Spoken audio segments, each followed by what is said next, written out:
Hey, everyone. Hi. Hello. Welcome to another episode of Alice. Hey now. Greg, what are you doing here? Hey, what do you mean? Allison, Where'd you come from, Greg? I came from the world of Childish, and I just want to make sure that your listeners know that you're just as wonderful on the other podcast you do. What if they don't have kids? Don't need them. You don't need them. A lot of our listeners actually tell us they don't have kids. We talk about sex. We talk about all sorts of dirty stuff, Yeah. but also parenting stuff. Yeah, so. Check out Childish. New episodes every Wednesday, wherever you listen to podcasts. Maybe I should have got it fixed. Allison Rosen is your new best friend. Allison, we'll have the good times never end. Allison Rosen, doing the wavy pencil dance again. Allison's your new best friend. Hey, everyone. Hi. Hello. Welcome to another episode of Allison Rosen is your new best friend. I am very excited to welcome my guest today. It's someone that I've been wanting to have on the show for years. It is Jenny Hutt. She hosts... Hello. Hi, just Jenny on Sirius. She is a mom, an author, a dog mom, a human mom, a lawyer. I already said author. She's also a perpetual dieter. And I'm an inventor. a businesswoman. Yes. I had written that down. Oh, yes. An entrepreneur. Such a businesswoman. An inventor. Someone who was very patient with all of my tech setup mumbo jumbo that we had to go through to record in 2021. Actually, it was more you were patient because I was not prepared the way I should have been. I have an old janky external mic. You were like, can you try it? I'm like, sure. It's literally dusty. Actually dusty. And it works. So that you just talked me through the whole thing. This is great. I learned. It's like I'm, taking online courses with you. So thank you for that. Broadcasting 101. I should offer online courses. You know what though? 100%. Right when I get set up with the Learning Annex or wherever, then the pandemic will be over and we can just go back to in person. Yeah, but I feel like there's so many podcasts now that what if I wanted to start a podcast? Now I know how. I actually know I could Zoom and use QuickTime and use an external mic that I already own. I wouldn't even have to buy anything. It's pretty amazing. Maybe I'll have you come speak on the last day of the class. For sure. I'm an excellent guest lecturer. Thank you for that. An adjunct professor, I was just going to say. Yeah. So, Jenny, I didn't realize you were a lawyer. Yeah. Yes, I'm a lawyer. Did you practice law, or do you still practice law? So earlier today, I'm still licensed and in good standing. Mm-hmm. And I practiced for a very short period of time, 100 years ago when my kids were super little, to the point where I almost forget how much I practiced or didn't. Mm-hmm. And it wasn't very much. But today I went and we've been doing some fixing up around the house, like painting and emptying bookshelves and starting over. So I was going through photo albums and I found letters that I wrote to my children when they were super, super small. And in one of them, I explained to my son why I'm working as a lawyer, because it's good for my mind. Mm-hmm. Huh? I have no recollection. Zeros. That mind has really left the building. But I guess, I did. I practiced when they were very, very small. Maybe if it was good for your mind, if you had practiced for longer, you'd remember what you were thinking that back then. Yeah, so I wouldn't have an atrophied brain. But I'm turning 51, so it's pretty much how it should be. I think at this point in a female's life, your brain starts to go a little bit bananas. Yes. How are you feeling about the pandemic and being home, and how's all that affected you? Well, I am a homebody typically, so I had, for the most part, broadcast my show from home. And I used to think I was a little bit like Grandpa Joe and Grandma Josephina and could live my life from my bed. I don't take it that far anymore. I'm happy to get out of my bed each day, but I like being home. And I have tremendous social anxiety, so I don't love going anywhere I have to see people. It's I think a common thing with broadcasters that I'm happy with intimacy as long as there's a separation of where you are and where I am. And we don't ever have to really hang out. I'm so good. That's so interesting. I definitely prefer recording in person. However, I'm similar in that in that I have the social anxiety. I'm a homebody. I don't like to go places. I don't like to. Something I relate so much to that you talk about so openly is just the body image stuff and the weight fluctuating. And I don't like having to put on, like, a silver lining of this pandemic has been like I've pretty much worn stretchy pants that no one, all of us. Yeah, the whole time. So I'm not necessarily looking forward to having to sort of show up places again, but I do like intimacy as long as it's got the boundaries of like, this is a show. Yeah. There's microphones. My motto is that life is uncomfortable enough. Our clothing doesn't have to be. So I kind of think you can wear workout pants whenever you want. And I don't ever sort of follow fashion rules. I follow my own rules. I mean, I could put it together and I have some great clothing and I can rock a blazer like the next girl and a pair of skinny jeans and boots or platform sneakers is usually my jam. But if I don't want to wear denim, I'm not going to wear denim. And the pandemic, I think for me, I'm a nervous Jewish mother. And so my college kids have been home a lot. One of them is not home currently. The other one graduated from college from home a semester early because he's him. And having them home has been unbelievably delightful. And my husband's here too. And it's sort of everyone was safe when we were all under one roof. And that's all that I really care about. So in that way, we've never been like Keith and I, my husband and I, we don't have to go out with a lot of couples. Like we're happy at home. Right. I mean, happy like a normal couple happy. And, we're not weird or anything. He wants to kill me half the time, like a normal. We're together 25 years. So yeah. I read an article you wrote, I think it was in 2012. It was about your kids going away to sleepaway camp. Oh, so brutal. And how you felt like you were not a good wife because here you are, you're supposed to like, oh, the kids are out of the house. Now we can have our, be young lovers again. And you just missed your kids so much. And I have not yet had the experience of my kids. They've actually never spent a night away from home. They're babies. Yeah, they're babies. They're babies. But I could imagine being in that situation, and I could relate so much. Yeah, well, I never understood the parents, and not from like a judgment perspective, just sort of like I didn't really get it, this happiness when the kids would leave. We sent our kids to camp for them to have a good time, not for us to have a good time, because we like our children. We like when they're around. So when they would leave, it would definitely take a bit to get into sort of the routine of not having them in the house. But my children always found ways to call us and FaceTime us. I mean, they've never been that separated either, which is nice. Right. They're really good kids. How has that experience of them doing school from home been for them? Because I feel fortunate that my children aren't missing school yet. Yeah, of course. Yeah, because they're little. And you're right. When kids are small like that, I mean, I barely did mommy and me stuff with both of my kids. I didn't understand. Like, again, I just didn't understand. They were little. Like, what did they have to go? I did do mommy and me with my older one. I didn't even know it existed until a woman I met at a birthing class ahead of time said to me, "Oh, are you signed up for mommy and me?" And I was like, "What?" But it is not for the kids. It's just I think it's for the mommies. Yeah. And the mothers are so strange. I mean, there were some mothers who were like annoyed with me that I would like sort of go in and go out, like I duck in and duck out. Because I just didn't care. If my kid didn't feel like going, then we weren't going. Right. But this has been, my daughter goes to a Big Ten school and she is super duper social. So it was really hard for her. She did great in school and that was cool. She didn't get sick at all, poo when she was home. And that was because she was home.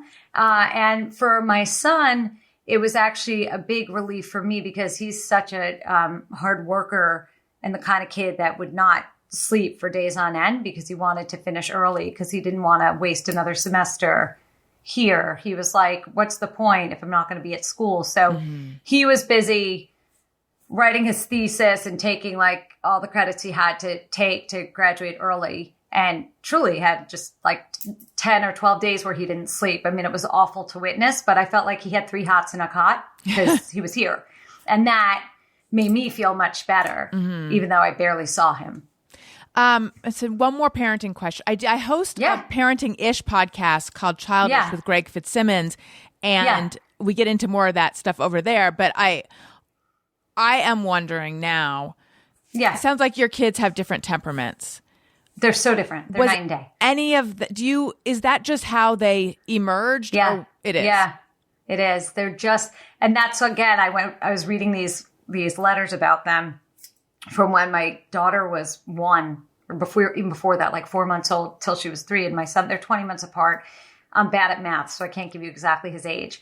But the way that I write these letters to each of them and describe them is exactly who they are today. I mean, like exactly who they are today. And I was I was taking pictures of the paper because I typed it and printed it, sending it to my daughter, and she was dying because it's exactly who she is. She's the same kid. And my son, Jacob, is the same kid. And they're very, very, I think what I learned early on, and my husband, I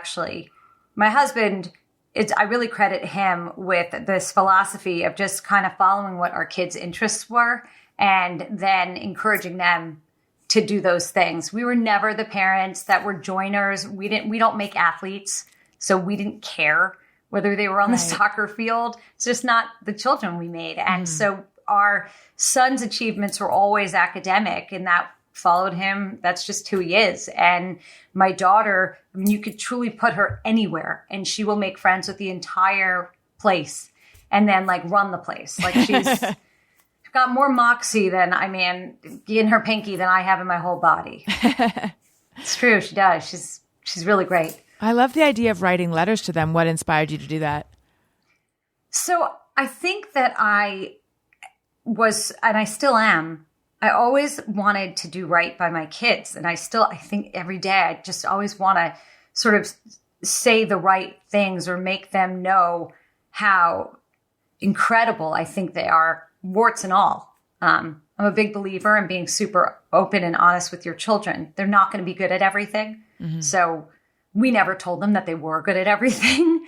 We would kind of just focus on the things they were good at. And if they had some sort of deficit somewhere, then you kind of say, okay, well, do you care about it or not? And if you don't really care about it, then what are you wasting your time? My daughter was never going to be a gymnast. She had no lift. And I mean, it was just not even, her best friend at the time was like actually college, like could be a college level gymnast at like 6. And Raquel could barely do a cartwheel. And like Jacob could play ball like any other kid, but he was never going to be like he was never going to college for basketball. Right. Not even kind of, but he was absurdly smart. So it was, and that he loved learning. So we sort of geared to that. So the letters, I think in part, it was this idea that I knew I wouldn't remember everything. And I also wanted them to know just how much we were thinking while we were raising them. Because every parent, we make mistakes. You just hope you don't make the same ones your parents make. I love that. Every parent makes mistakes. Did you write multiple letters to them?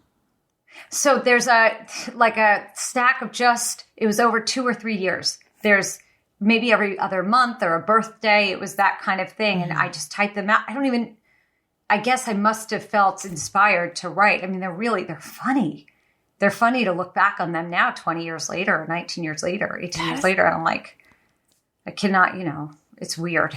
That's such a good idea. I'm totally going to do this, I say. You do it. It's nice to do for them. It's, and then you stop and it's okay. I mean, I stop when they're 4 and 5, I think, or 3 and 4.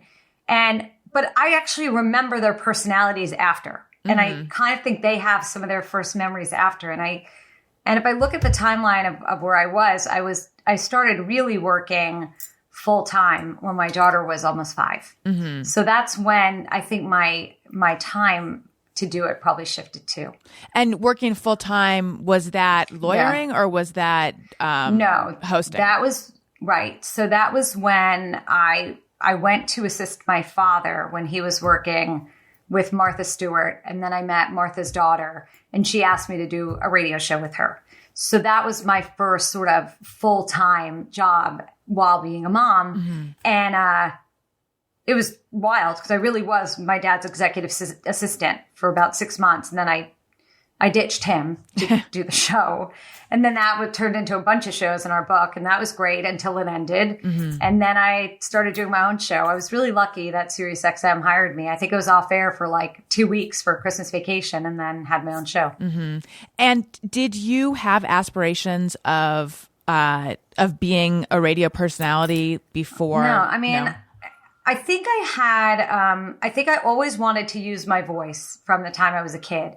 And I don't even mean use my voice like to be prolific or to sort of have something to say. No, it was purely like play with the instrument. Like I loved calling into radio shows and doing voices, not like animated voices, but like stupid Valley Girl voices, like just as a teenager. And I didn't care about winning any contests. I just wanted to get on air. So it was that kind of stuff. And then I had a very short time of wanting to be an actress and zero really not meant to be an actress. I wanted to be a Disney princess because I can sing. I still think I should be a Disney princess because I can sing.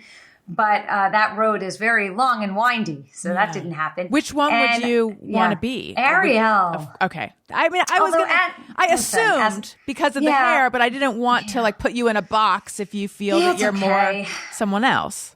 I'm not. I'm Ariel. But the thing is with her, now as a grown up, I look back and I'm like, it was terrible. She's like 16 and giving up her voice to be with a boy. I mean, it's all bad. So I have to rethink my position. Right. Maybe they should come up with a new one for you.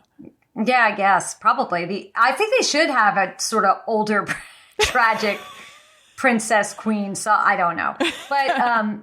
But I will say that at one point, like once I had met my husband and I was getting married and then we got married and then we got pregnant. I hate when people say we got pregnant because he didn't get pregnant. I got pregnant. It was like 8 months after we got married that I realized I was pregnant.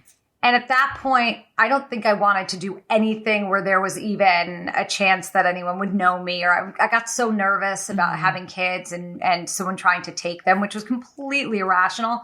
But like in New York City, which is where we lived at the time, if your kid's in a stroller, like people will walk up and touch your baby. And I mean, back then. Right. And that just creeped me out. So I was like, let's just put everybody in a box and like protect them. So it wasn't until they were 4 and 5 or like 4 and 5 and a half that I really started working. And were you friends with Martha Stewart's daughter or did she kind of just pluck you out of? She kind of plucked me. We became friends. I mean, that we'd become friends when I was working for my father there. But then she sort of asked me to do a show with her. And then we became good friends. And then we weren't. Yeah, what? I don't know. I usually beforehand I say to someone, "Is there anything you don't want to talk about?" And I forgot to do there's that. Something. Yeah, all of it was sort of public. I mean, there wasn't really anything that happened. It wasn't like there was a fight or like a massive falling out. I think Alexis was just done, and so then it was done, and that kind of goes with who she is.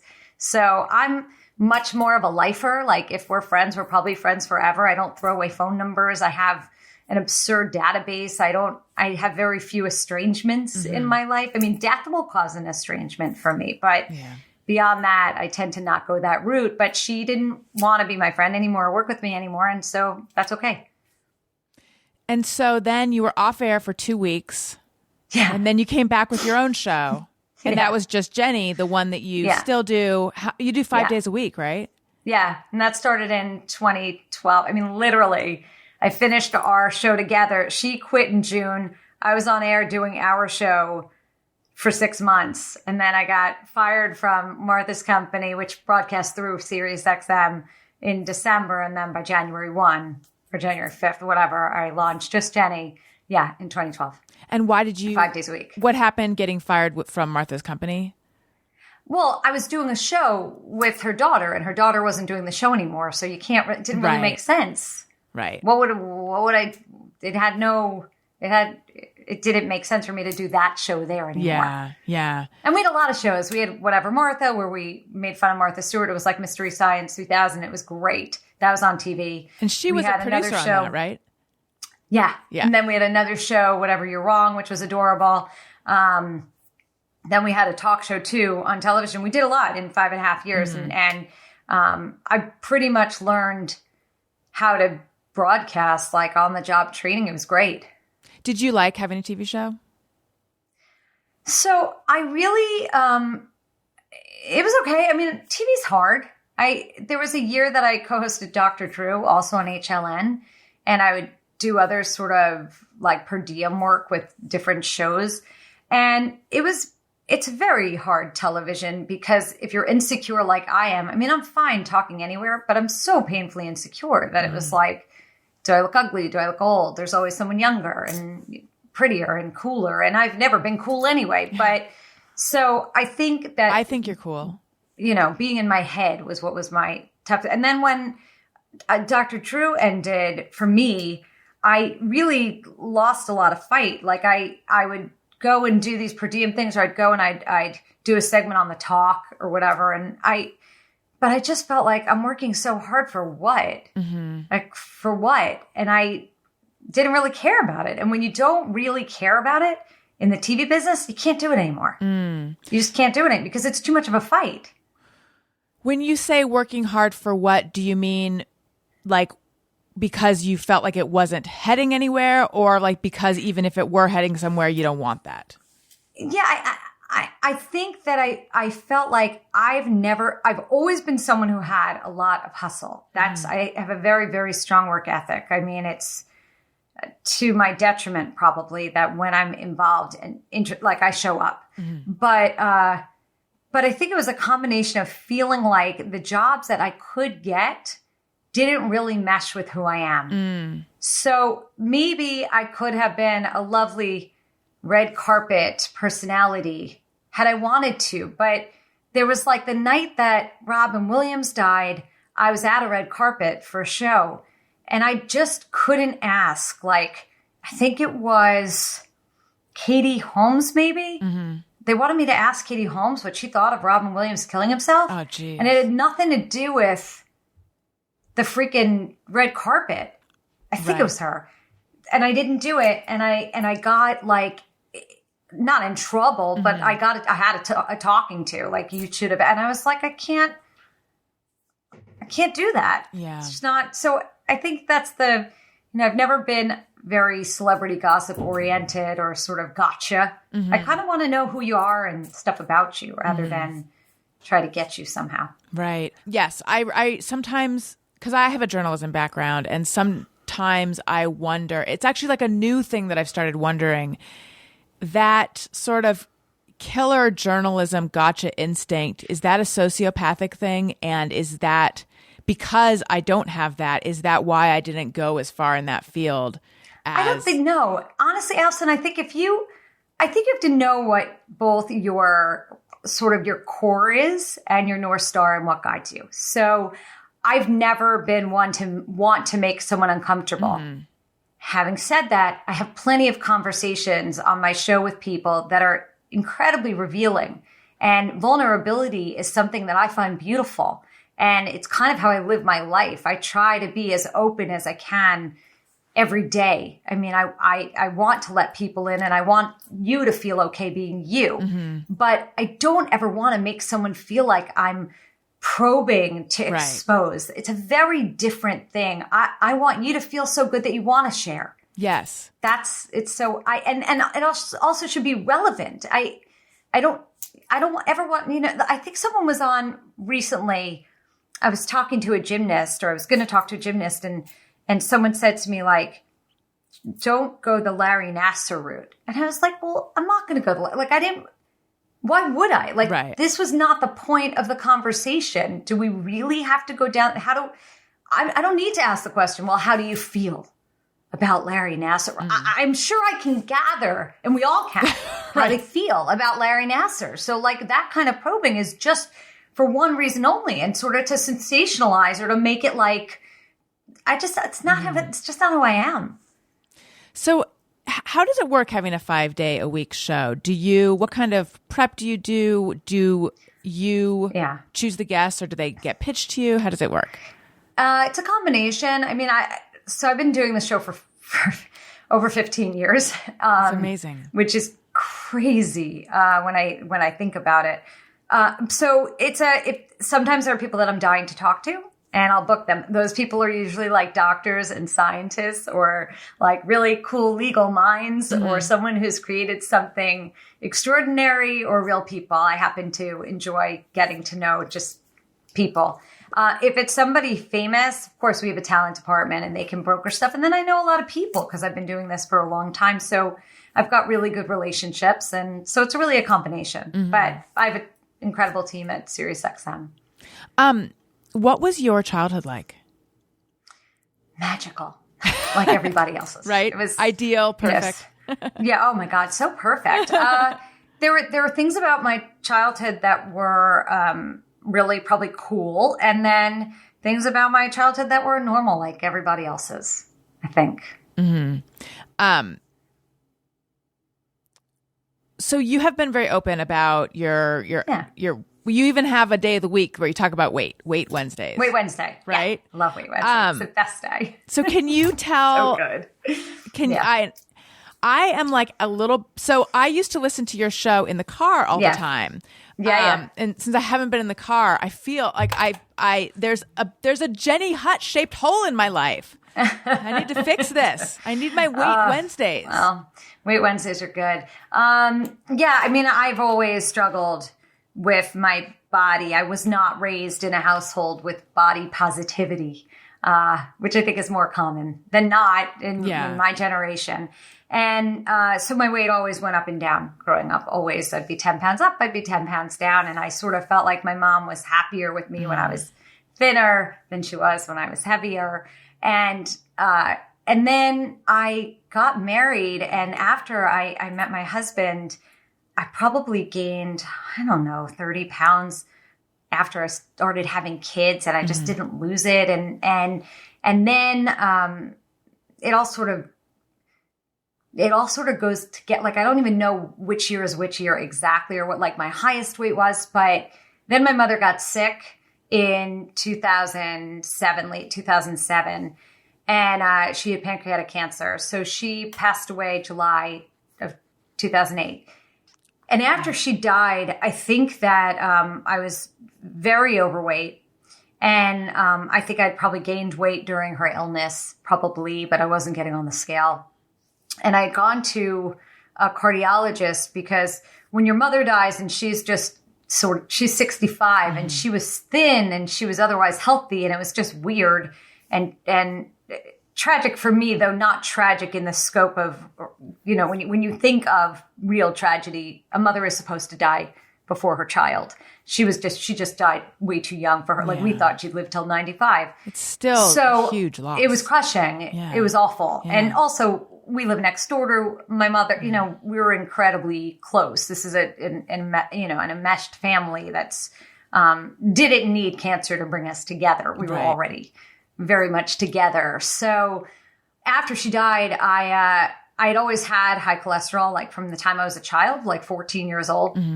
So I changed cardiologists, and when he took my blood pressure, I was 38 or 39 when I went to him. I think I was 39 when I went to him, and he took my blood pressure, and he's like, I'm going to send you home with this monitor that's going to monitor your blood pressure for 24 hours because I think you have high blood pressure. And I said, no, I have white coat syndrome. I don't have high blood. My issue is cholesterol. Right. And he was like, I'm the cardiologist. And I think we're going to find that it's your pressure.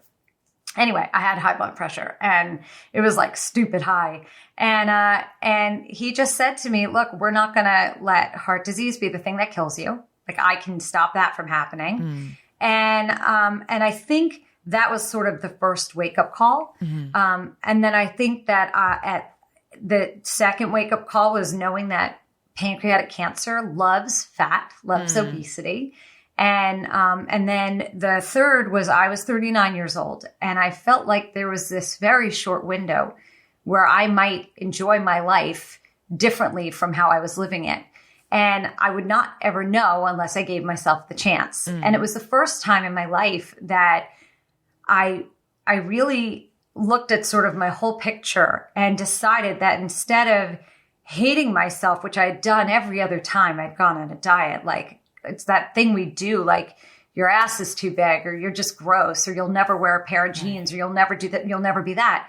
And I was like, you know what? I want to be here. Like, I want to be healthy. And so in my head, I didn't care about the numbers. I didn't care about fitting into a pair of pants. I really didn't care about what I looked like. It was really like, maybe I could just not be obese. If I could just not be obese, that's enough. Like, that's where I started. I had great nutrition people. I let them weigh me backwards. I mean, I was really, because I didn't want to see it. I didn't want to hear it until I was ready to face my numbers. And I think it took me like a year, maybe a little more, maybe a year and a half to lose about 70 pounds. And that's really how it, and I did every single diet you could possibly do because everything was boring. You'd do low carb, and then I'd get nauseated looking at chicken. And then I stopped eating chicken, and then I went low fat. It was like and ultimately it's calorie counting. It's Weight Watchers, MyFitnessPal. I use those. And every day of my life, I track what I eat. Some days I do it much more specifically than others and accurately than others. I weigh myself every day. And that I've had to learn to look at the scale as just information. It's just data. And I always exercised, but then for like 2 years, I stopped. I was like, I'm not going to really work out a lot. I didn't want to deal with it because I hated exercise like with a passion, but I did it because I had to. And then about a little more than a year ago, I changed my philosophy on that. And I have to say, more than anything I've ever done, that changed my life. So now, and how did you? I love exercise. How did you do that? So exercise was always punitive for me my whole life. And I think because like I was always picked last in gym to be on someone's team because I was slow. I mean, slow. Still am. And this is my story too. Yeah, no, but for that. real. And I can't do a full push-up. And I never felt like I was never competitive athletically because I sucked. So like, I didn't care if I lost at tennis because I wasn't going to win. So why even put forth the effort? Right. None of it was fun. Moving wasn't fun. Moving was drudgery to the point where I also felt like, why did I have to exercise? Why didn't anyone else have to? Why was I fat? I mean, it was so convoluted and mixed up with sort of my upbringing. I mean, my mother took me to the Golden Door Spa when I was 10 years old. Like, what kid really wants to go to the Golden Door at 10? Like, it was all it felt awful. And is the Golden Door a weight loss spa? Yeah. So it was like a California trendy, whatever. And so, but I think that I felt like, oh, you eat ice cream, you have to exercise. It just all was never about joy. Like, you can't be a dancer because you don't have a dancer's body, but I love dancing. Like, it was just awful. So about a year or so ago, I have anxiety like everybody else, even pre-pandemic. So I will not credit the pandemic.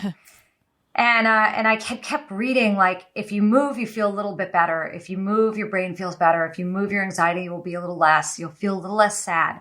And I think this perimenopausal being at the time I was turning 50, I think that I was like, okay, I'm just going to try it. It was like a very similar thing to when I lost weight. I was like, I'm just going to move a little bit every day. Like, I don't care what I do. I don't care if I sweat. I don't care about my heart rate. I'm just going to move a little bit every day. And so for like a month, I did that.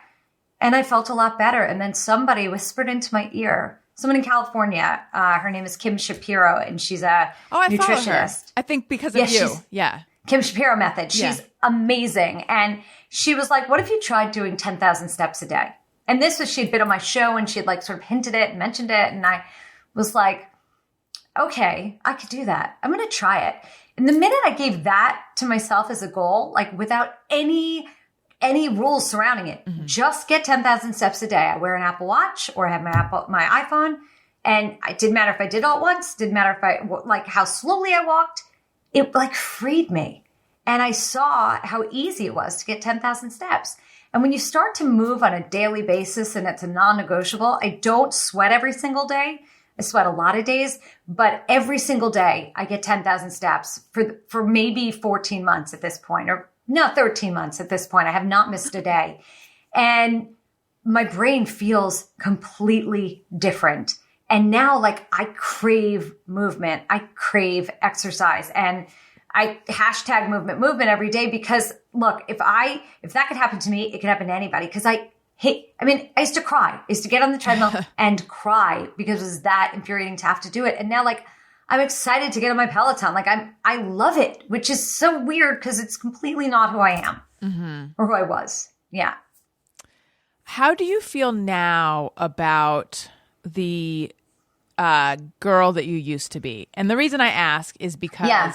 I like I'm sure there's so many listeners right now who are relating so intensely to your story. I am one of them, relating so intensely, and just the like when when my weight was up, I was not okay, but when it was down, Yeah. I was a good girl. And I don't even this was never said explicitly, but it No, was of like course not. you just sort of soak up. You just know.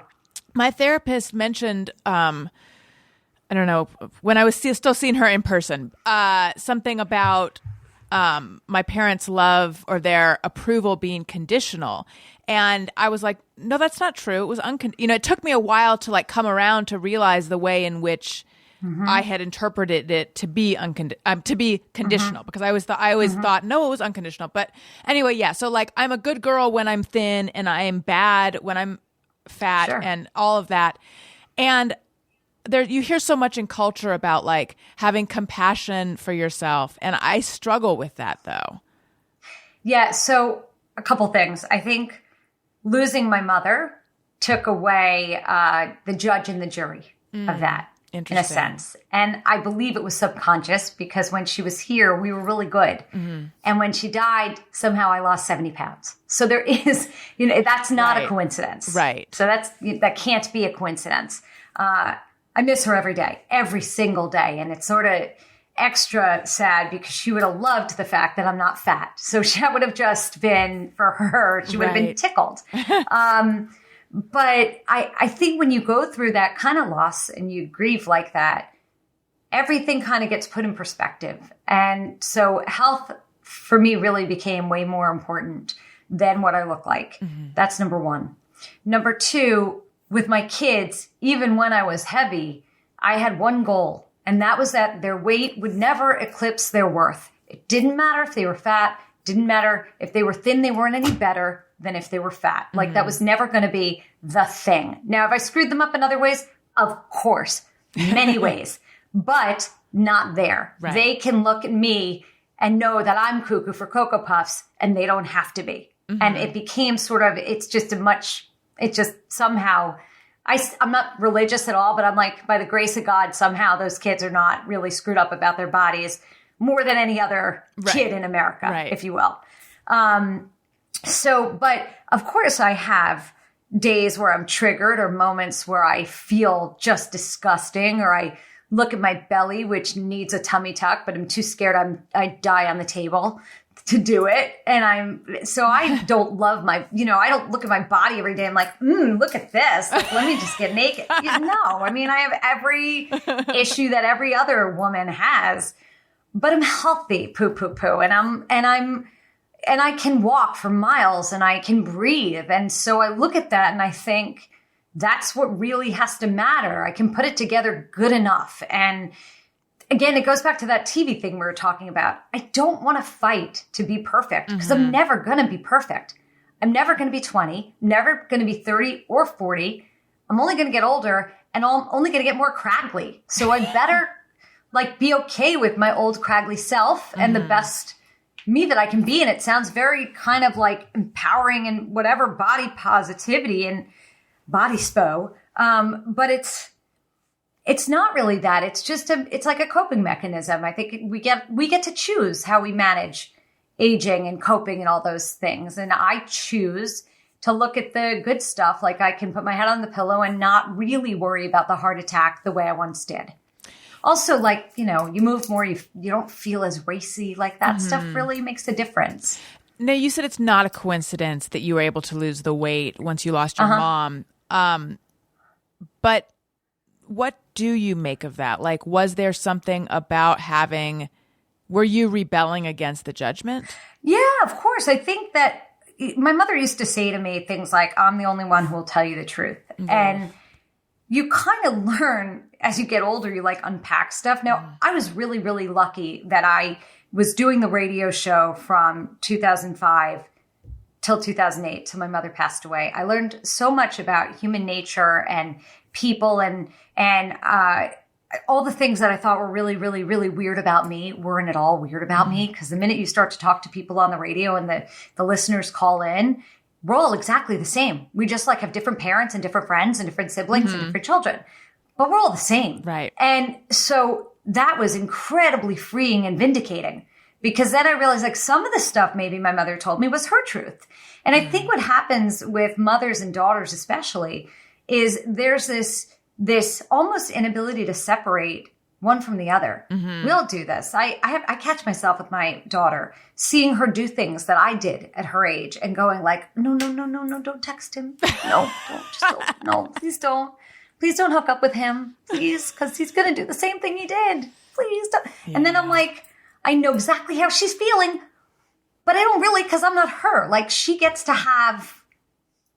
be her own person. And I think that my mother's generation, you know, she wanted to protect me from all that was possibly bad. And fat was bad. And fat would have meant that maybe someone would want to marry me. And I mean, my husband loved my ass. Like my husband misses when my ass was bigger. Like he fell in love with me. He didn't care about, like, he thought that I was the hide. The weight wasn't a thing for him. And I had sort of been given this bill of goods that somehow you had to be a size 0 to be sexy or lovable. And not that was said to me, but that was the implication. Message, it just wasn't true. So I think when she died, a lot of the stuff that I had, even though we were in a good place and I wasn't really blaming her for my weight anymore, there's that subconscious that you can't, it's like you cut your nose to spite your face. I couldn't lose weight and be all that I could be, knowing subconsciously that it might make her happy because I was really angry. And I think I didn't recognize all that anger until she was already gone, which sucks because, again, I just miss her to the point where it's like, like what I would give to talk to her about all of it. Because I know she did the best that she could. It's that you get that kind of like the compassion I give to her, I guess I'd hope you'd give to yourself. Like, we all do the best that we can. Right.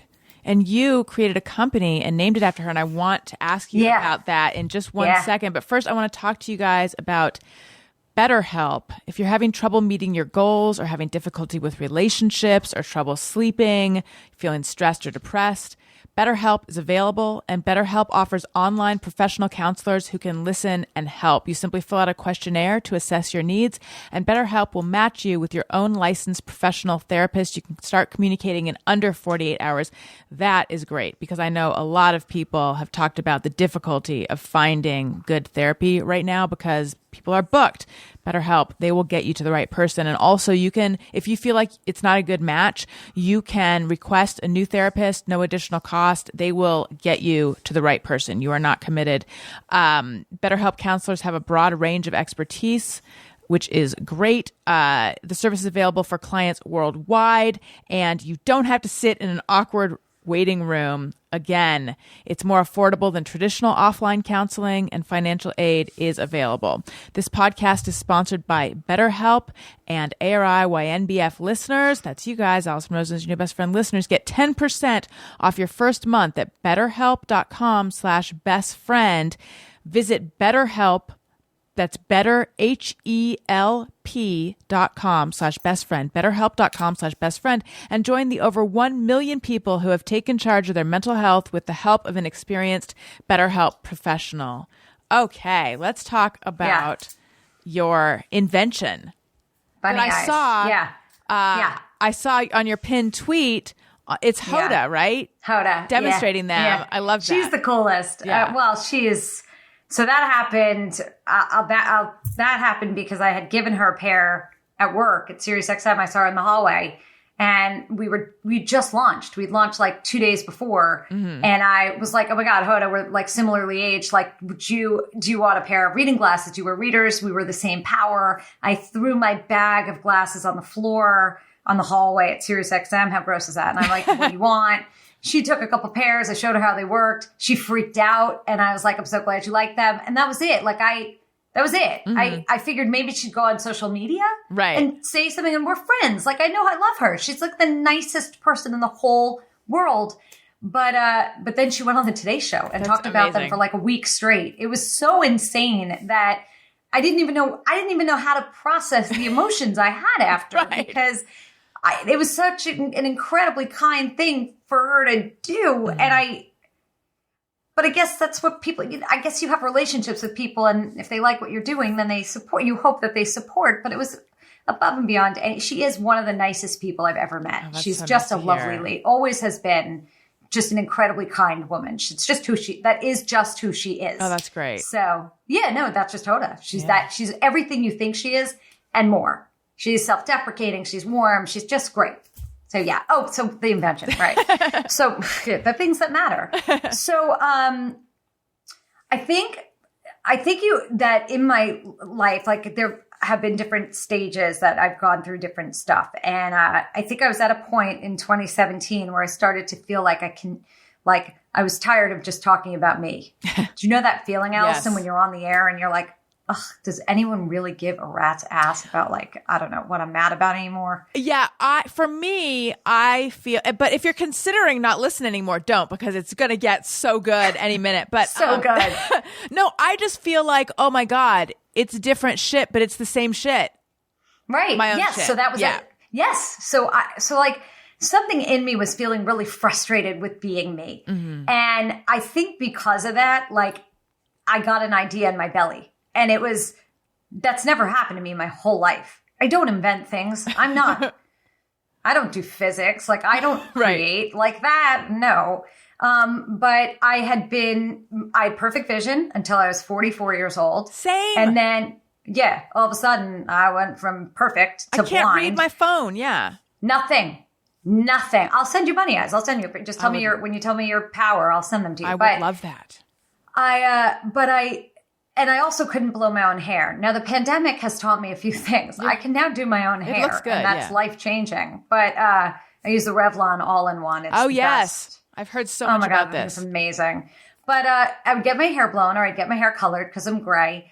And every time I would be so frustrated because I couldn't read at the same time because I felt like the color wouldn't get on my hair if it was getting on my eyeglasses. Right. So all that was on the market at the time were the little ones that clipped on your nose. They were very ugly.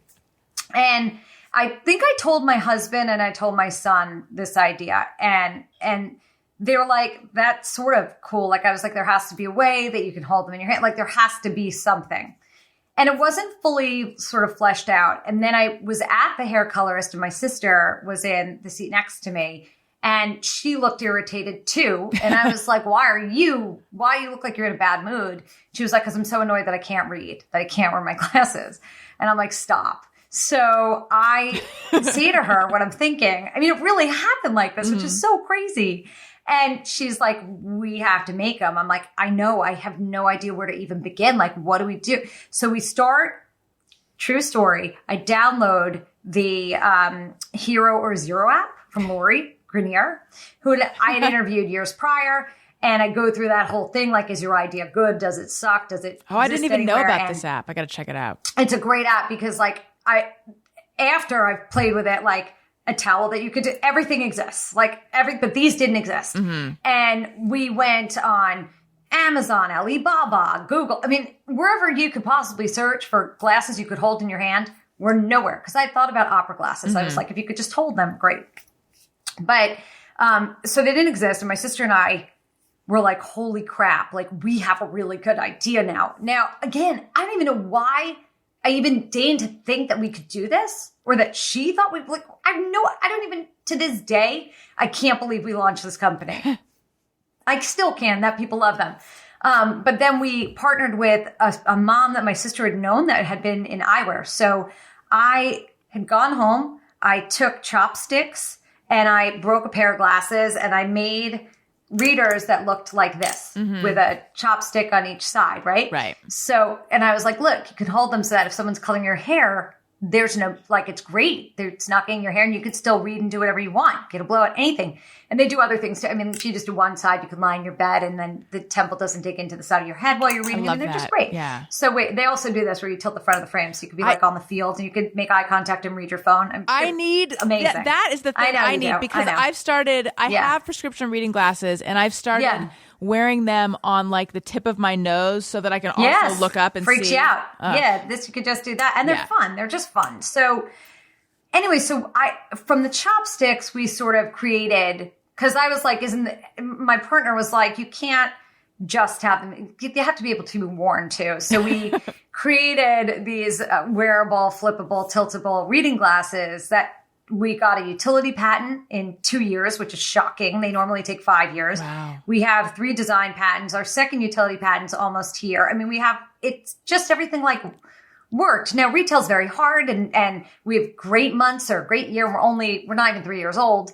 But it's been, I love this baby. I love BunnyEyez, and we named it after my mom. I mean, she had readers in every corner, and she had, never had a gray hair showing. And, I think she would have gotten such a kick out of the whole thing, and that we get to say her name now, and it has a difference because her name was Bunny. It's not sad. That's so sweet. It's fun. Yeah. That sounds that sounds really fun. Also my whole life, I would show off how good my vision was with like driving. Same. With, of course. I would be able to read a street sign super far away, and then I loved everyone would be like, "Oh my God, you can read that?" Yes, I can. You're amazing. Yeah. That's what I know. And then you go blind. Looking for my whole life. Yeah. And then all of a sudden, just because of age. And now it is just each day I feel like I'm looking through like Vaseline even more. Don't like it. And it gets worse and worse and worse. It's just awful. Do you need glasses for distance as well? Yeah. I mean, now it started like if I drive at dusk, things aren't great. And we're going to launch optical soon. It's like everything that we've needed, we've created because they're the only glasses I wear at this point because I love them and every style. Like I know I made them. So, we need to have prescriptions. So we're making those. Those are next, and they're higher end and they're cool. And Can we go back to weight for a sec? Sure. Do you get pushback from people who have opinions about you talking about dieting, weight, all that stuff? The diet culture people who get mad? Yeah, because when I talk about weight on my show as well, and my story, overweight up and down, but mostly overweight my whole life, and then managed to get it off and keep it off for a long time. I look back at how thin I was then, and I think like, but I didn't feel good then, and I wasn't happy then. But now I would be so satisfied with that, I think. So we're all like that. Yeah. But then when I gained a lot of weight with both of my kids. Normal. Like a lot. And I got it off. It came off relatively easily after Elliot as my first. And then my second one, I'm like, I'm just going to gain what they recommend. And then I gained even more and then now I'm in the process of getting that off. And it is so hard. It's so hard. But anyway, I'm more accepting of it now. Yeah, you should be. But when I talked about the issues that were coming up for me when I was gaining weight, when I was pregnant, I had people who did not, I mean, most people, were supportive, but then I had people who in my iTunes comments, they left some negative comments just saying that they couldn't listen anymore. It was too triggering, blah, blah, blah, blah. Like, then don't listen. Yeah. The trigger comment, I've had people unfollow me because they're triggered by my body stuff, and they send me a note telling me they've unfollowed me because they're triggered. And I'm like, okay, then don't follow me. Right. I don't believe that anybody else needs to be a specific size. I don't care what size you are. I don't care how much you weigh. I think that you're beautiful and amazing and perfect no matter your jeans, your dress, your muumuu. I don't care. For my body, for me, I have to be a certain size. For me, it's life or death. For me, it's cancer. It's my heart. It's my blood pressure. And I know from my body type that I cannot be overweight and be healthy at the same time. There are plenty of people who can. I'm just not one of those people. And I think that when I'm overweight, the cortisol increases in my body. And again, I can't handle that. That doesn't work for my body chemistry. So for me, it's really a health-oriented decision that I make each day to try to take the best care of myself that I can. I'm flawed, like everybody. I mean, I have a jar of chocolate tahini on my freaking desk, and some days that's all I eat, and I eat gummy bears. But I'm mindful of everything that I put in my mouth, and I weigh myself every day because I also know I'm unreliable. And if I don't follow my prescription for me, I will gain 30 pounds, and I can't afford to do that. So diet culture, diet schmulture, I don't really care about any of it. I'm just going to do what works for me and works for my body. And to that point, what I find myself doing all the time, and you've probably done this too, Allison, is people will say to me like, well, how do I do it? What do you do every day? Like, what do you eat? And how much do you exercise? And how long are you on the treadmill for? And what speed do you go? And how many Peloton rides do you? And I'm like, dude, like, don't do what I do. You find what works for you and just keep doing it because it's boring as fuck to work out and to eat right and to do it on a consistent day-to-day basis. It is not sexy. It is a habit. And I'm not even motivated to do it. I do it just because it's what I do. And the minute we try to emulate somebody else's behavior because we think somehow they have the key, you're already going down the wrong road. Like, you just have to figure out what's going to work for you. It's not going to, probably not going to be exactly the same thing as me. Yeah. Are there some things? Sure. Move every day, eat as best you can, maybe pay attention to how many calories, use an app. Great. But don't follow the like eat gummy bears for breakfast and then like romaine lettuce with salt, vegan freaking chicken fingers, and like a paper cup with tahini in it. Like, that's probably not going to be your favorite dinner. But for me, this is my life. Like, so we just saw everyone go to youtube.com/Allison Rose, and that is where you can see the lettuce, the tahini. Yeah, it's real. Yeah, it's all real. I mean, it's not even, so that's what I say about that. I think that when people are triggered, it's because whatever you've said is really being taken by them to be about them. And it's not. It's just like when trolls come and they say to you, Allison, like, I hate you and you're a loser and nobody should be your, nobody should like you. Well, then they probably don't like themselves. And some of you said, like, it's projection. It's never really about you and it's not about me. So that's how I feel about that. Right. So now a question that I should have put it together before, but it's just dawning on me now. So I am looking at where you record the show, and you have been recording there for a long time, right? From home. Yep. Did you ever do the show in the studio? Yeah, I did the show in the studio for a long time. And then when my mom got sick, they put a home system in my house, so like a home setup. So that's back in, it was the nicest. I mean, it was just incredibly generous. And Sirius XM, I got to tell you, I've worked there for a very long time, but they happen to be an incredible place to work. And they leave you alone to be your creative self, and they take care of you when you need to be taken care of. And I just, I feel incredibly lucky that that's been my experience. That's great. But so I had this setup, and then my kids have always come first. So I think that I needed that setup as backup because if a kid was sick, I wasn't going to leave them. Yeah. And, I'm always home for dinner, essentially. Right. My son walked in here before when I was talking to you, and I ignored him. So he left. But, like, they always bother me. Like, nobody cares what I'm doing. So, yeah, the home thing works. So then you are always remotely talking to your guests. Well, before the pandemic, I would go in for certain guests. And if, like, Madonna was showing up, I would probably be there. Right. But, yeah. But many of them. So it's dependent. Yeah, sure. Do you see them while you are interviewing them, or is it just audio? It was audio, but now it would be, and sometimes it was Skype. It was very crude it was very crude a year ago, which is so crazy. I know. So crazy how Zoom was not what any of us did. I know. I remember. It's life-changing. I remember when it became clear that we were going to be needing to do this for the show, there was this question of like, okay, are we going to use Zoom? Are we going to use Google Hangouts? Are we going to use Skype? And then somehow everyone decided that like there is only Zoom. We just only do Zoom. But I mean, it's easy.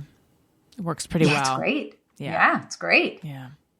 Oh, and I also wanted to ask you, because I am such a Jenny Hutt fan, I watch your stories, I know about the Hutt mutts, so funny. And I know that love my dogs. I did my eyelids. Yeah. Yes, I want to ask about that, but I have to tell you, because I just mentioned all the stories, I remember the first story I watched of yours where I'm like, oh, I definitely want to watch your stories all the time. And it was many years ago. You were in a deli and you were buying diet tuna fish salad. And I was like, I didn't even know they have that. And but for some reason, I remember that detail. So it was diet egg white salad. It was a diet chicken salad or diet egg white salad. Something like that. But I was like, I didn't even know it comes that way. It does. It does. Indeed it does. Yeah. So anyway, the upper eyelids. Yeah. What was that experience like? So I get Botox. I've gotten Botox on and off since I was 35, but regularly from the time probably I was 40. I mean, and as I said, I'm turning 51. But that was all I did was Botox in my forehead and like on the side of my eyes. And that's all I've done cosmetics wise. And I've always said like, if I wanted filler, I'd do it. I just am afraid and I haven't done it, whatever. For about 2 years, I was obsessed with doing my upper eyelids because after I'd lost a lot of weight, I didn't feel like I had bedroom eyes. Like I had 4 lids on 2 eyes. Like my eyelids needed a circumcision. Like it was time.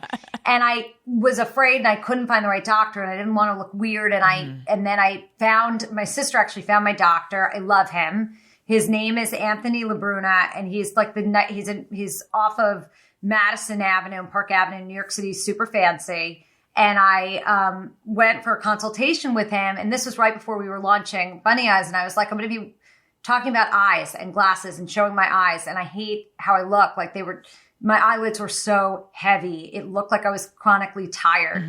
And I went to him and I got in the chair and I was like, I'm here now. So since I'm here and I'm telling you I want to do my eyes, do you think we should do my face? Do you think we should do a neck lift, a chin lift, a this lift, a that lift? Should we fix this? Should we do?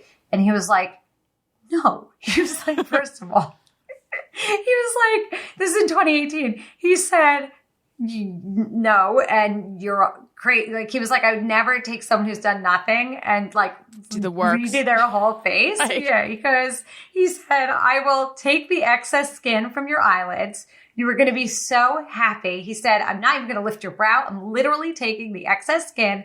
You're going to be thrilled. You're not going to believe what a difference it makes. And then I got him to agree to like laser my skin to do like resurfacing while I was under so that I wouldn't have pain from the laser. I'm not really sure what that did. I'm about to start like a chemo cream treatment to get rid of like precancerous age spots or something at home. But this changed. I mean, it changed my face. It changed my confidence. I looked awake.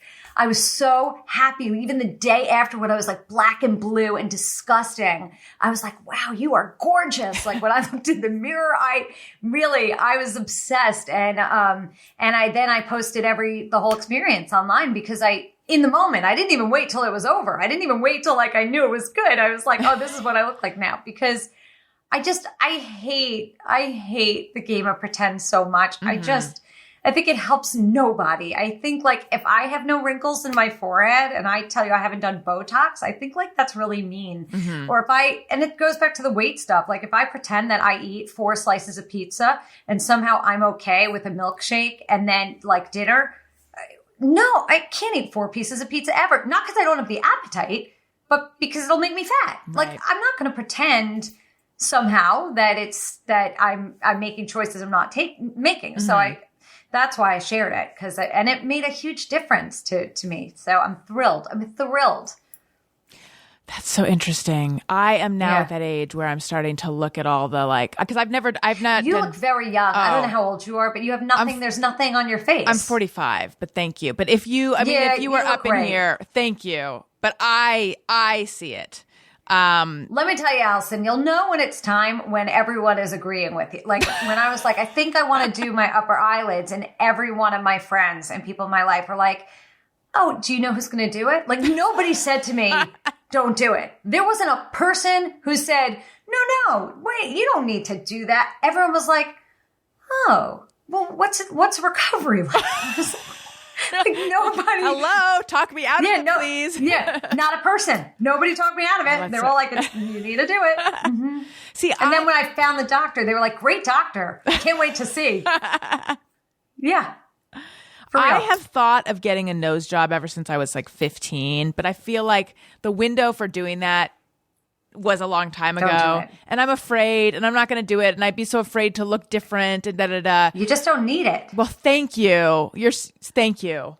But no, you don't need it. That's a Thank Jewish you. girl syndrome. That's how we were raised Yeah. somehow. But like we thought we were all supposed to have this turned up button nose like that. Like I used I to still walk around and go fantasize like, about that. I used to go like this. Yes. With my nose like this. Like if I just look like this, it's absurd. I have a little Jewish hook nose and I'm so happy I never touched my little Jewish hook nose. Like it suits my face. And had I changed it, I don't think I'd look like me. Like I don't think it would have Right. worked long term. Right. And I happen to like faces. I don't want the face that's been like someone else's nose put on another person's face. That's my fear. I feel like there are some that look really good, but then there's some that are obvious nose jobs. Anyway, all of this is a long way of saying that like I'm of so many minds about it, because hearing about your experience of like you felt so confident and you felt so good the next day, like what maybe I could have that. But eyelids that's just getting you back to where it was before it. Yeah, fell. I just needed to have my eyes be open. Yeah. They just were so closed. So it was but I'm looking. I don't think you need, I mean, Thank I don't you. even know what I don't see any issue with your nose. Doesn't mean you don't see it, but I really Right. don't see an issue with your nose. Thank you. I mean, so then fine. I won't fly to London when it's safe to do so and go to the particular doctor that I'm stalking on Instagram. that's so, I don't even, how you even find that. Wow. Because when I go to my Instagram Explore Yeah. page, it is just dentistry and noses. Because Oh, I need to redo my teeth. I have porcelain laminates from 1942, and I just can't pony up the bucks to do it. But that's my fantasy. started following Lauren Lapkus, posted Okay. about celebrity dentists. It's called I think it's called Celeb Dentistry or something. This account, and I started following them, and then it was like pretty fascinating. And so now, the algorithm just shows you what you look at. Yeah. So apparently, all I Yeah. look at are like teeth. That like threads that people put in their face, Yes. which freaks me out, Yes. and noses. And so anyway, that's how I found this guy in London. So funny. And I'm following this account that's like rhinoplasty journey with me. And anyway, Wow. yeah, I need to come up with some kind of invention to distract my mind from Yes. this particular doctor. Yes, you do. You need to because you need to fill your feed with puppies. Yes. I have puppies, food, and diamonds is pretty much my feed. Oh, that's good. I think I had around the time I got married, I had more diamond type stuff, but I love things that sparkle. I am going to let you go. But first I need to know, how are the Hutt Thank you. Mutts? So cute. Oh, I love You those have dogs. 4 or They're 5? great. 5. So Hazel is over 16 years old. She's 16 She's years, your 2 months. standard So poodle, right? she is, and she is not doing as great as I'd like her to do, but she's 16. It's I a gotta long let her life. live her life. It's a Yeah. long life. So obviously she's still here, and I'm thrilled. She eats, she sleeps, she pees, she poops. We're good. And then I have Harriet, who is a nervous wreck. She's our first rescue. I love her. She's 5. She's really nuts. Then there's Harper, our second rescue, who is 3 and change. And then, no, she's 4. Harper just turned 4, I think. Is that possible? Yes. And then Harley is going to be 3. No, Harley's going to be 4. I can't math. Told you, can't do it. And then the baby Henrietta, who I was like bullied into getting, is my baby. Who And, who bullied you? well, so my rescues are from North Shore Animal League America, and they're the greatest organization. And so I first rescued Harriet. And then I don't know why we then got Harper, but what I know is that when we met, we were told about Harper, she was sick. They're all really cute. They're at the Hutt Mutts on Instagram, and I'm the worst Instagrammer with the dogs. I suck. But she lost all her hair. She was teeny tiny. She had chronic stomach issues. She had fleas. And we went to see her, and my husband had picked her up. She was wrapped in a towel, and she kissed his nose, and he was like, we'll take her home. And we rehabilitated her, and literally all her hair fell out, and now it had come back. She's like the fluffiest, whitest, prettiest. She looks like a harp seal. She's the most beautiful dog. And so I think we rehabilitated her. And then I saw on their website like a little black Yorkie poo that was dying. Like they had sent out an email blast like, these puppies are in desperate need. And I texted my contact like, does one of those puppies really exist, or is this like a solicitation? Like, is that really in medical? Is there really a little teeny tiny black poodle thing there? Right.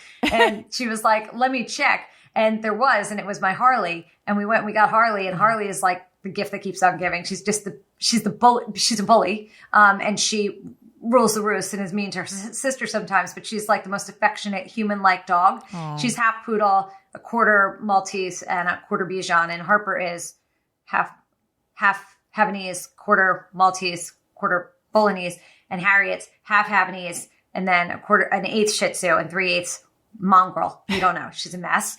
And then the baby, my contact there sent me a text one day and was like, I have your fourth rescue. And I said, I don't want a fourth rescue. Right. And she said, but this puppy came from a puppy mill and she's a teeny tiny red poodle. Oh. And she's yours and you want her. And I said, I don't, and I'm not taking her, but I will find her a home. I'll go. She said, come to meet her. So I went to see her. And I think I was so closed off because I was like, I can't do this again. I can't have another puppy. I'm finally sleeping like babies. I'm finally sleeping through the night. Everyone's sleeping. They all sleep in our bed. I can't do this, but I'll find her a home. And she was so sweet and she was so quiet. So I tried to find her a home, and someone went to see her and then was like, I want a bigger dog. Someone else went to see her and just didn't want a deal. Now at this point, she wasn't really eating much and they weren't sure they could spay her. So she wasn't ready to be anywhere. 2 days later, they spay her without telling me, because she's not my dog, by the way, why I'm so invested, I don't know. Right. They spay her, and I find out that she is like about to go in the general population. This is a span of 10 days. She's about to go into Gen Pop after she's been spayed. Now she's eating. Now she's healthy. And I said, I don't know that I can let you put her in like the general population. So like I didn't even tell Keith about her at this point because I kept it quiet because I knew if I'd mentioned it, we'd be on our way. So that day I mentioned it to Keith that there was this dog. And he said, well, let's just go see her. So we go to see her and they said, Jenny, you just want to foster her for 3 days and see how you feel? Mm-hmm. And by the way, when they said that, they were all laughing. I mean, they were laughing at me. Yeah. They were fully laughing at me. And I mean, to the point where I think they handed her to me without paperwork because they knew, she's my fourth dog. Like, I love these dogs. Like, They're my children. And I mean, they're like my babies. And I was like, fine, I'll foster her for 3 days. My husband said, this is the weirdest time I've ever been, like, in our whole relationship. He's like, I don't know what was wrong with you with this dog. Like, we're on the fence. It was so weird and so creepy. Like, it freaked him out. But I just was, like, nervous. Like, all of a sudden, Apple Cart would be upset again. And I put her in my arms, and I took her home, and I looked at her, and I said, Henrietta, if you sleep, you can stay. I said, if you sleep. By the way, I was never sending her back. Of course. But I said, if you can sleep, we're good to go. She slept. So she is the perfect dog. Aww. She's an angel fluff. She puts her head. She wants to sleep later than the rest of the house. She's in the bed. She sleeps on top of me. She puts herself in. I mean, my kids all say I have a favorite. I don't. She's been with me almost 2 years. I do not have a favorite. But she's the cute. Oh my God. She is so freaking cute and sweet and easy. She's the easiest dog. So how old was she? They knew. How old was she when she went home with you? I don't know, 3 months, 2 months, 4 months. So young, yeah. Baby. Oh yeah, real baby. Oh, and she's so like sweet. A baby. She's so sweet. That's so sweet. And I love that your husband is the one who's like, if he knew, he would have to go get her. Oh yeah, he loves dogs. Yeah, he's really good sweet. That way. He's a good guy. Yeah. Jenny, it was so nice finally having you on the show. It was everything I hoped it would be. Thank you so much. By the way, you can always text me if you have any questions, anything going on with you, and I can help you. Just find me. You know how to find me. I'd love to do that. Tell everyone where they can find you and how they find your show and all that. So I'm at Just Jenny Hutt on Instagram. So I'm very active there. I story every day, and I do answer my direct messages.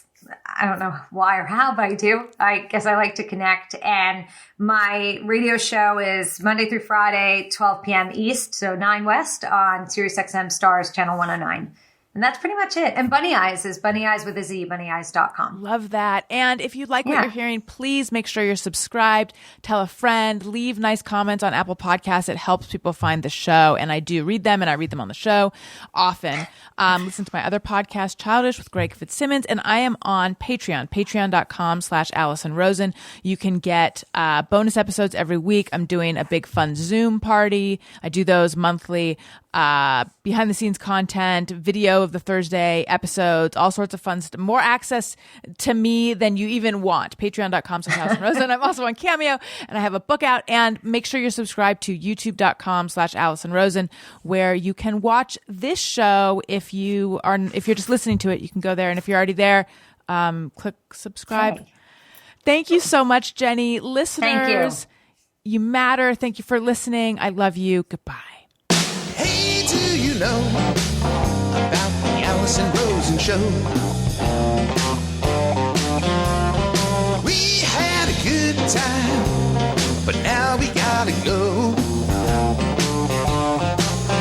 Yeah, Allison Rosen is your new best friend.